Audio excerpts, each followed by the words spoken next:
नमस्कार मित्रांनो, share market सिरीजच्या तिसऱ्या भागामध्ये आपल्या सर्वांचं सहर्ष स्वागत आहे. मित्रांनो, या व्हिडिओमध्ये आपण सेन्सेक्स आणि निफ्टी याविषयी सविस्तर माहिती घेणार आहोत.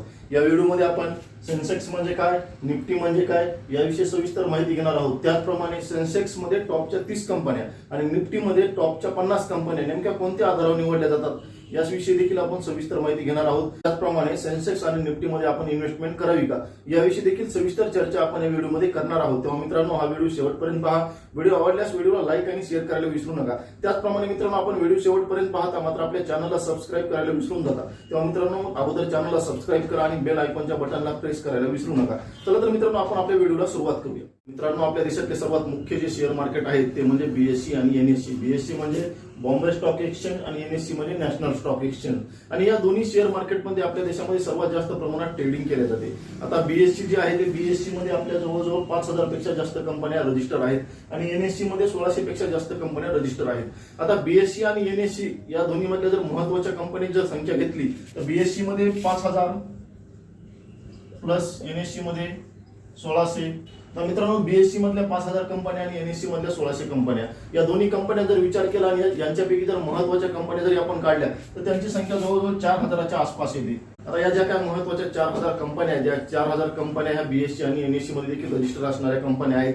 या आपण महत्वाच्या टॉपच्या कंपन्या समजलेल्या आहेत की ज्याच्यामध्ये खूप जास्त प्रमाणात ट्रेडिंग केले जाते आणि मार्केटमध्ये खूप चांगल्या प्रकारचं यांचं मार्केट कॅपिटलायझेशन आहे. मित्रांनो, मार्केटमधल्या या 4,000 कंपन्या जरी आपण धरल्या तर या 4,000 कंपन्यांवर डेली बेसिसवर आपण लक्ष ठेवणं, वॉच ठेवणं आणि त्याचं टेक्निकल अनालिसिस करणं खूप अवघड आहे. यासाठी काय केलेलं आहे, सेन्सेक्स आणि निफ्टी या दोन इंडेक्सची निर्मिती करण्यात आलेली आहे. काय करण्यात आलेली आहे, कारण डेली बेसिसवर आपण 4,000 कंपन्यांवर वॉच ठेवू शकत नाही, टेक्निकल त्यांचं अनालिसिस करू शकत नाही. मग यासाठी काय केलं, सेन्सेक्स आणि निफ्टी हे दोन इंडेक्स तयार केले. जो सेन्सेक्स आहे, बीएससी मध्ये ज्या रजिस्टर्ड कंपन्या आहेत किती आहेत, 5,000 पेक्षा जास्त कंपन्या बीएससी मध्ये रजिस्टर्ड आहेत. याच्यापैकी टॉपच्या 30 कंपन्या घेतलेल्या आहेत आणि या 30 कंपन्यांचा मिळून काय केलेलं आहे, सेन्सेक्स तयार करण्यात आलेला आहे. त्याचप्रमाणे एनएससी मध्ये ज्या रजिस्टर्ड कंपन्या आहेत, एनएससी मध्ये किती रजिस्टर्ड कंपन्या आहेत, 1600 पेक्षा जास्त रजिस्टर्ड कंपन्या आहेत. या 1600 पेक्षा जास्त असणाऱ्या कंपन्या यांच्यापैकी टॉपच्या 50 कंपन्या घेऊन, या 1600 कंपन्यांपैकी टॉपच्या 50 कंपन्या घेऊन निफ्टी 50 हा इंडेक्स तयार करण्यात आलेला आहे. आणि याविषयीच आपण आज सविस्तर माहिती बघणार आहोत. सर्वात प्रथम मित्रांनो, आपण इंडेक्स म्हणजे काय ते बघूया. इंडेक्स म्हणजे निर्देशांक किंवा आपल्या शुद्ध मराठी भाषेमध्ये सांगायचं झालं तर अनुक्रमणिका.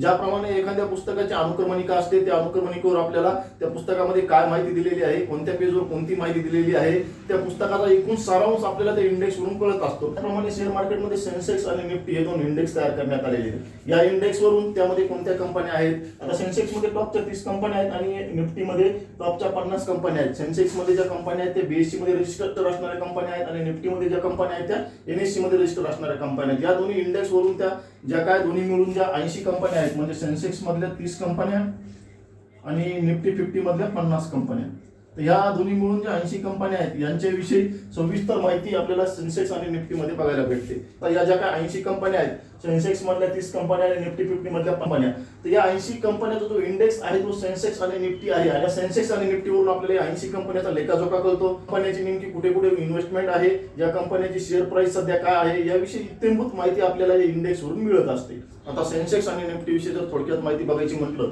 तर सेन्सेक्सचं जे बेस इयर आहे ते बेस इयर 1979 समजलं जातं आणि 1986 मध्ये त्यांची स्थापना झालेली सेन्सेक्सची आणि त्या वर्षी प्रत्यक्ष कार्याला सुरुवात झालेली आहे.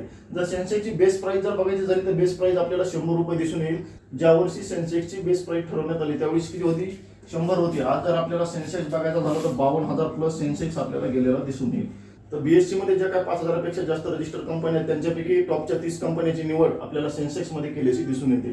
त्याप्रमाणे सेन्सेक्सचं जे मुख्यालय ते दलाल स्ट्रीट मुंबई इथे असल्याचं आपल्याला आढळून येतं. आता निफ्टी 50चा जर विचार करायचा झाल्यास निफ्टी 50चं जे बेस इयर आहे ते 1994 समजलं जातं आणि त्याची जी बेस प्राइस आहे ती बेस प्राइस आपल्याला त्यावेळेस 1,000 रुपये ठेवल्याची दिसून येते. आज जर निफ्टी 50चा जर विचार करायचा झाल्यास आपल्याला 15,000 प्लस त्याची जी मार्केट प्राइस आहे ती मार्केट प्राइस गेल्याची आपल्याला दिसून येईल. त्याचप्रमाणे निफ्टी 50 मध्ये आपल्याला टॉपच्या 50 कंपन्या आढळून येतील. ज्या काय एनएससी मध्ये 1600 पेक्षा जास्त कंपन्या रजिस्टर्ड आहेत त्यांच्यापैकी टॉपच्या 50 कंपन्यांची निवड करून आपला निफ्टी 50 हा तयार करण्यात आलेला आहे. आता मित्रांनो, पुढचा जो महत्वाचा मुद्दा आहे आपला जो सेन्सेक्स इंडेक्स आहे, सेन्सेक्स यामध्ये आपल्याला टॉपच्या 30 कंपन्या दिसून येतील आणि निफ्टी 50 मध्ये आपल्याला टॉपच्या 50 कंपन्या दिसून येतील. सेन्सेक्स मधले जे टॉपच्या 30 कंपन्या आहेत त्या बीएससी मधल्या आहेत आणि निफ्टी 50 मधले जे टॉपच्या 50 कंपन्या आहेत त्या आपल्याला एनएससी मधल्या दिसून येतात। आता या टॉपच्या ज्या कंपन्या बीएससी आणि एनएससी मधल्या ज्या सेन्सेक्स आणि निफ्टी मध्ये निवडल्या जातात ते कोणत्या आधारावर निवडल्या जातात याविषयी आपण सविस्तर माहिती घेणार आहोत। तर मित्रांनो, सेन्सेक्स मध्ये ज्या टॉपच्या कंपन्या निवडल्या जातात किंवा निफ्टी 50 मध्ये निवडल्या जातात तर त्या कंपन्या फ्री फ्लोट मार्केट कॅपिटलायझेशनच्या आधारे निवडल्या जातात। आता फ्री फ्लोट मार्केट कॅपिटलायझेशन काय आहे हे बघण्या अगोदर आपण मार्केट कॅपिटलायझेशन एखाद्या कंपनीचं काय असतं हे बघूया। एखाद्या कंपनीचं मार्केट कॅपिटलायझेशन म्हणजे त्या कंपनीकडे टोटल असणारे शेअर्स आणि त्या शेअर्सची असणारी प्राइस। समजा एक सी कंपनी आहे, एक सी कंपनी आहे, या कंपनीकडे टोटल किती शेअर्स उपलब्ध आहेत? त्या कंपनीकडे टोटल 10 शेअर्स आहेत। टोटल शेअर्स किती? टोटल शेअर्स 10 आहेत आणि त्या शेअर्सची मार्केट प्राइस आहे ती मार्केट प्राइस आपण काय करू? 20 रुपये समजू। शेअर प्राइस किती आहे? 20 रुपये आहे। आता यावरून आपल्याला त्या कंपनीचं मार्केट कॅपिटलायझेशन काढता येतं। ते कसं? आता मार्केट कॅपिटलायझेशन म्हणजे त्या कंपनीचे टोटल असणारे शेअर्स आणि त्या कंपनीचे शेअर्सची प्राइस। आता या ठिकाणी या कंपनीचे टोटल शेअर्स किती आहेत? टोटल शेअर्स 10 आहेत, बरोबर आहे। आता एक आपण समजलेलं आहे, त्याच्यानंतर त्याची शेअर्स प्राइस किती आहे? 200 रुपये आहे। मग या कंपनीचं मार्केट कॅपिटलायझेशन किती होईल? 200 रुपये होईल। टोटल शेअर्स गुणिले त्या कंपनीची शेअर प्राइस। आता या ठिकाणी टोटल शेअर्स किती आहेत? 10 आहेत, त्या कंपनीची शेअर प्राइस किती आहे? 20 आहे। मग त्या कंपनीचं टोटल मार्केट कॅपिटलायझेशन किती झालं? 200 झालं। मात्र मित्रांनो, फक्त त्या कंपनीच्या मार्केट कॅपिटलायझेशन वरून त्या कंपनीची सेन्सेक्स किंवा निफ्टी मध्ये निवड केली जात नाही, तर त्या कंपनीच्या फ्री फ्लोट मार्केट कॅपिटलायझेशन वरून त्या कंपनीची सेन्सेक्स आणि निफ्टी मध्ये निवड केल्या जाते। मग फ्री फ्लोट मार्केट कॅपिटलायझेशन म्हणजे काय आहे हे आपण सविस्तरपणे बघूया। आता एखाद्या कंपनीचं फ्री फ्लोट मार्केट कॅपिटलायझेशन बघण्यासाठी आपण काय करू? जे आपण एक्सचं उदाहरण घेतलेलं आहे, टोटल शेअर्स किती आहेत? 10 आहेत, प्रत्येक शेअरची किंमत किती आहे? 20 आहे। याच कंपनीचं उदाहरण घेऊया। समजा या कंपनीचे टोटल शेअर्स एक्स या कंपनीचे टोटल शेअर्स किती आहेत? टोटल शेअर्स किती आहेत? 10 आहेत, बरोबर आहे। प्रत्येक शेअरची शेअर प्राइस किती आहे? 20 आहे। आपण घेऊ शेअर प्राइस किती आहे? 20 आहे। आता या दोन गोष्टी झाल्या। आता एक गोष्ट लक्षात घ्या मित्रांनो, ज्यावेळी एखादी कंपनी ज्यावेळेस त्यांचा आयपीओ लॉन्च करते म्हणजे पहिल्यांदाच मार्केटमध्ये त्यांचे शेअर्स सेलसाठी किंवा विक्रीसाठी आणते, त्यावेळी सर्वच्या सर्व शेअर्सची कंपनी मार्केटमध्ये विक्रीसाठी आणत नसते। तर कंपनी काय करते किंवा कंपनीचा ओनर किंवा मॅनेजमेंट टीम काय करते की काही शेअर्स त्यांच्याकडे राखीव ठेवते आणि बाकीचे शेअर्स ओपन मार्केटमध्ये सेल करते। मग त्या शेअर्सची काय केली जाते? ट्रेडिंग केली जाते, खरेदी आणि विक्री केली जाते। तर या ठिकाणी कंपनी काय करते? मग काही शेअर्स आपल्याकडे राखीव ठेवते। आता फ्री फ्लोट मार्केट कॅपिटलायझेशनचा विचार करताना त्या कंपनीने स्वतःकडे किती शेअर्स ठेवले आहेत हे देखील विचारात घेतलं जातं। ते कसं? समजा आपण एक्स या कंपनीचं उदाहरण घेऊया। या कंपनीचे टोटल शेअर्स किती आहेत? 10 आहेत आणि या कंपनीची शेअर प्राइस किती आहे? 20 आहे। आता पुढचा महत्त्वाचा मुद्दा म्हणजे या कंपनीने टोटल शेअर्स मार्केटमध्ये किती ओपन ठेवले आहेत ट्रेडिंगसाठी, त्याकडे किती शेअर्स राखून ठेवलेले आहेत। समजा या कंपनीने काय केलेलं आहे की या 10 पैकी जवळजवळ 3 शेअर्स, समजा या कंपनीचे टोटल 10 शेअर्स आहेत, त्याच्यापैकी कंपनीने काय केलेले आहे? 3 शेअर्स स्वतःकडे राखीव ठेवलेले आहेत। या कंपनीचे ओपन मार्केटमध्ये शेअर्स किती आहेत? या कंपनीचे ओपन मार्केटमध्ये शेअर्स फक्त आपल्याला 7 असल्याचे दिसून येईल। मग या कंपनीचं फ्री फ्लोट कॅपिटलायझेशन किती झालं? 140 रुपये। एक्स या कंपनीचं मार्केट कॅपिटलायझेशन किती बघितलं? 200 रुपये। मात्र या कंपनीचं फ्री फ्लोट मार्केट कॅपिटलायझेशन किती होतं? 140 रुपये। आणि या फ्री फ्लोट मार्केट कॅपिटलायझेशन वरूनच कंपनीची निफ्टी आणि सेन्सेक्स मध्ये निवड केली जाते। या ठिकाणी महत्त्वाचा मुद्दा म्हणजे एखादी कंपनी किती मोठी आहे हे महत्त्वाचं नाही, त्या कंपनीचं फ्री फ्लोट मार्केट कॅपिटलायझेशन किती आहे यावरून त्या कंपनीची किंमत ठरत असते। दुसरा महत्त्वाचा मुद्दा मित्रांनो की बीएसई आणि एनएसई म्हणजे जे बॉम्बे स्टॉक एक्सचेंज आणि नॅशनल स्टॉक एक्सचेंज आहे, या दोन्हीमध्ये देखील एक कंपनी रजिस्टर असू शकते। समजा एक्स कंपनी बीएससी मध्ये रजिस्टर आहे तर तीच कंपनी एनएससी मध्ये देखील रजिस्टर असू शकते। आणि सर्वात महत्त्वाचा मुद्दा म्हणजे या कंपनीची बीएससी मध्ये जर मार्केट प्राइस 100 रुपये असेल किंवा शेअर्सची प्राइस जर 100 रुपये असेल, कदाचित एनएससी मध्ये जे कंपनीचे शेअर्स आहेत त्या शेअर्सची प्राइस 102 रुपये देखील असू शकते। म्हणजे एकाच कंपनीची बीएससी आणि एनएससी मध्ये एकाच वेळी मार्केट प्राइस वेगवेगळी असू शकते। मग असं का होतं मित्रांनो? असं होण्याचं एकमेव कारण बीएससी आणि एनएससी मध्ये त्या दिवशी त्याच वेळी डिमांड अँड सप्लाय किती आहे, म्हणजे बीएससी मध्ये घेणारे किती आहेत आणि विकणारे किती आहेत, एनएससी मध्ये घेणारे किती आहेत आणि शेअर्स विकणारे किती आहेत, यावरून त्या शेअर्सची प्राइस कमी जास्त हिट होत असते। आता मित्रांनो, हे झालं की आपण बीएससी आणि एनएससी मध्ये टॉपच्या 30 कंपन्या कशा निवडल्या। आता आपला पुढचा सर्वात महत्त्वाचा जो प्रश्न आहे की मी सेन्सेक्स आणि निफ्टी 50 यामध्ये इन्व्हेस्ट करावी का? तर मित्रांनो, या प्रश्नाचं उत्तर माझं सरळ आणि सरळ शब्दात आहे की आपण सेन्सेक्स आणि निफ्टीमध्ये बिंदासपणे इन्व्हेस्टमेंट करू शकता. का? कारण ज्यावेळी सेन्सेक्सची बेस प्राइस ठरवण्यात आली 1979 मध्ये आणि ज्यावेळी त्याची स्थापना झाली किती 1986 मध्ये 1986 आणि 2021 या जवळजवळ 35-36 वर्षाच्या कालावधीचा जर विचार केला तर सेन्सेक्स मध्ये आपल्याला खूप मोठ्या प्रमाणामध्ये जी ग्रोथ आहे ती ग्रोथ झालेली दिसून येईल. त्याचप्रमाणे निफ्टी 50चा जर विचार करायचा झाल्यास निफ्टी 50चा जो बेस वर्ष आहे 1994 ते 2021 या 27 वर्षाच्या कालावधीमध्ये त्यावेळेस बेस प्राइस ठरवण्यात आली त्यावेळेस 1000 रुपये होती. आज 15,000 प्लस आपल्याला ती प्राइस गेलेली दिसून येईल.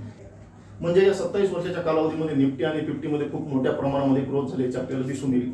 हा एक मुद्दा झाला. आता मित्रांनो, पुढचा महत्त्वाचा मुद्दा म्हणजे आपण ज्यावेळी सेन्सेक्स आणि निफ्टीमध्ये ठरवलं आहे की मला इन्व्हेस्टमेंट करायची तर त्याविषयी काही महत्त्वाचे जे बेसिक मुद्दे आहेत किंवा काही बेसिक गोष्टी आहेत त्या देखील आपल्याला माहीत असणे अत्यंत आवश्यक आहे. मित्रांनो, सेन्सेक्स आणि निफ्टीविषयी आपण जे महत्त्वाचे मुद्दे बघणार आहोत त्यामध्ये सर्वात प्रथम एक विचार करा की सेन्सेक्समध्ये ज्या टॉपच्या 30 कंपन्या आहेत आणि निफ्टीमध्ये ज्या टॉपच्या 50 कंपन्या आहेत यांची जी निवड केली जाते ती निवड कशी केली जाते?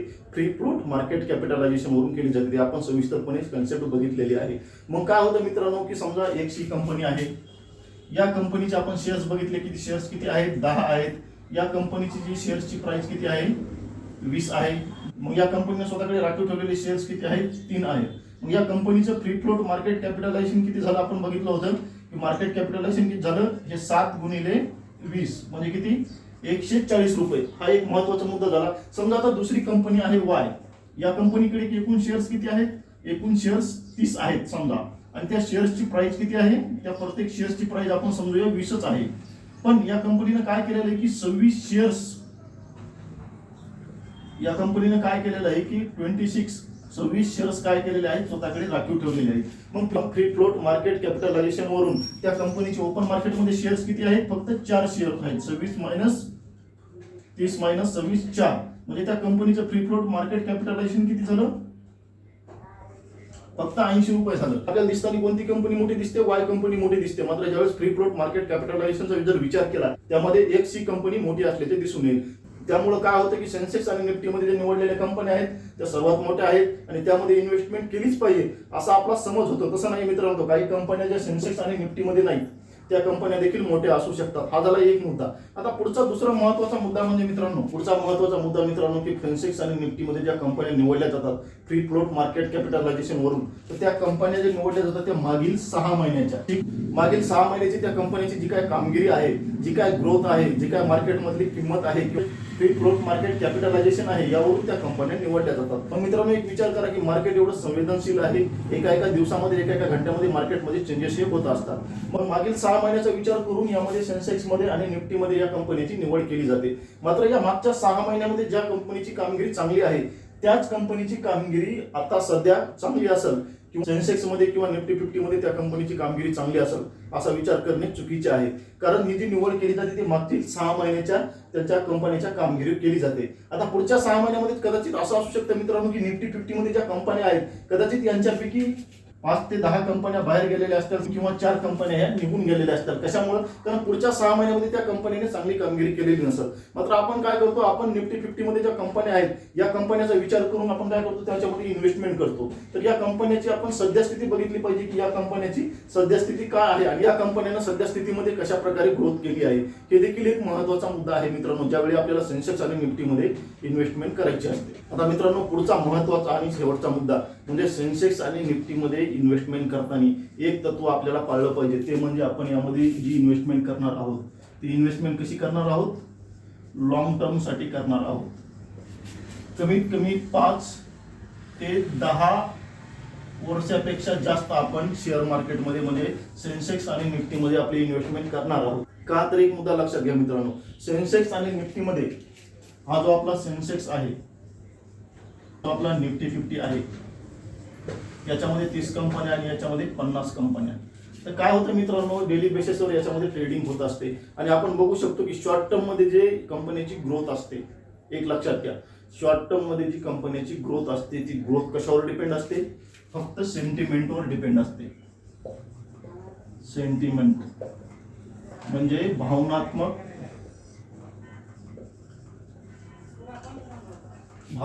निर्णय घेतले जातात. एक लक्षात घ्या मित्रांनो, एखाद्या कंपनीविषयी निगेटिव्ह बातमी आली, एखाद्या न्यूज चॅनलने काहीतरी बातमी दिली, किंवा एखाद्या कंपनीने कोणासोबत तरी भागीदारी केली, किंवा एखाद्या चांगल्या व्यक्तीने त्या कंपनीविषयी काहीतरी स्टेटमेंट दिलं, की काय होतं, त्या कंपनीमध्ये एक तर ग्रोथ होते, आपल्याला त्या कंपनीमध्ये तेजी आलेली दिसून येते, किंवा त्या कंपनीमध्ये आपल्याला मंदी आलेली दिसून येते. तर मित्रांनो, ही जी शॉर्ट टर्म जी इन्व्हेस्टमेंट आहे ती फक्त सेंटिमेंटवर चालत असते.